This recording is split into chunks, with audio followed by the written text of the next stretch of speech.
A Pocket for Corduroy. Story and pictures by Don Freeman. Late one summer afternoon, Lisa and her mother took their laundry to the laundromat. As always on such trips, Lisa carried along her toy bear, Corduroy. The laundromat was a very busy place at this hour. "Now, Corduroy, you sit right here and wait for me," Lisa said. "I'm going to help with our wash." Corduroy waited patiently. Then he suddenly perked up his ears. Lisa's mother was saying, "Be sure to take everything out of your pockets, Lisa dear. You don't want your precious things to get all wet and soapy." "Pockets," said Corduroy to himself. "I don't have a pocket." He slid off the chair. "I must go find something to make a pocket out of," he said, and he began to look around. First he came to a pile of fancy towels and washcloths, but nothing was the right size or color. Then he saw a huge stack of colorful clothes in a laundry bag. "There ought to be something in there to make a pocket out of," he said.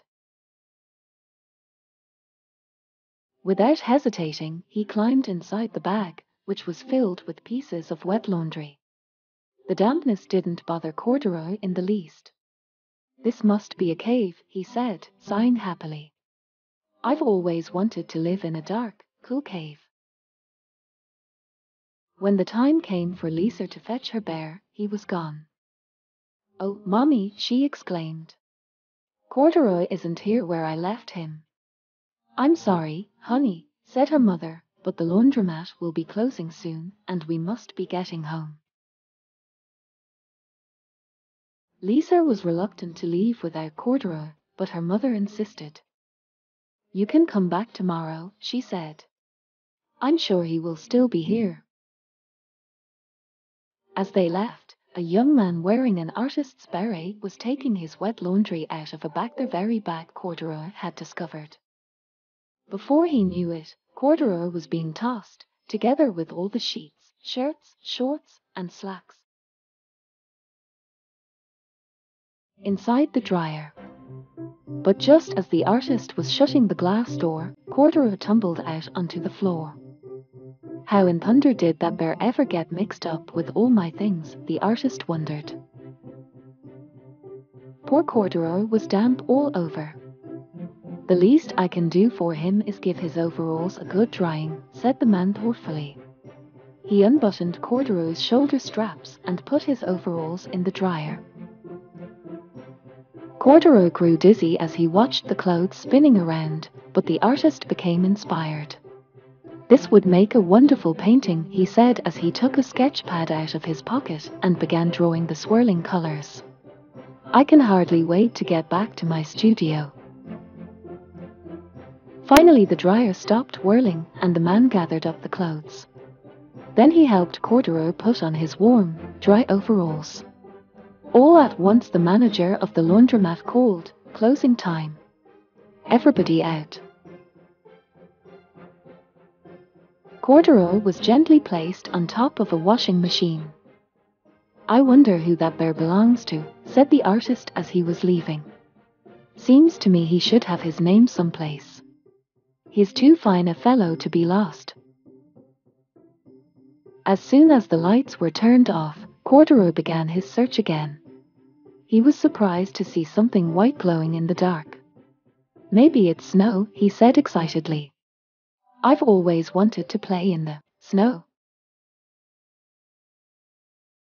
He accidentally tipped over the open-lidded box, and suddenly he was covered with soft, slippery soap flakes. Gradually Corduroy began to slip and slide. "Oh, what fun," he said with a smile. "I've always wanted to ski down a steep mountainside." He landed paws first in an empty laundry basket. "This must be a cage," he said, peeking through the bars. "I've never wanted to live inside a cage like a bear in the zoo."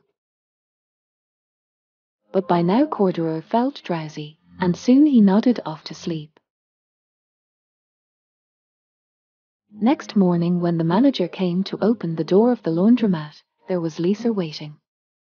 "I left something here yesterday," she explained. "May I look around?" "Certainly," said the manager. "My customers are always leaving things." Lisa was searching under the chairs and in back of the washing machines when she heard the manager call her. "Is this what you're looking for, señorita?" "Yes, yes. He's my best friend," shouted Lisa as she came running. She reached in and picked Corduroy out of the basket. "So this is where you've been, you little rascal," she said. "It's time I took you home." Lisa thanked the manager and ran out the door and down the street, holding Corduroy tightly in her arms. "I thought I told you to wait for me," she said.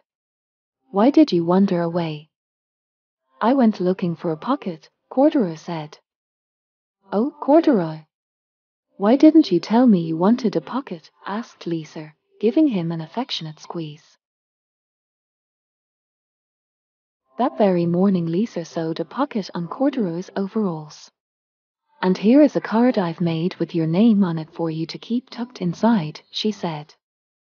"I've always wanted a purple pocket with my name tucked inside," said Corduroy as he and Lisa nuzzled noses. The end. Thanks for watching. Please subscribe to the channel to stay updated on new content. We plan to bring one new book every day.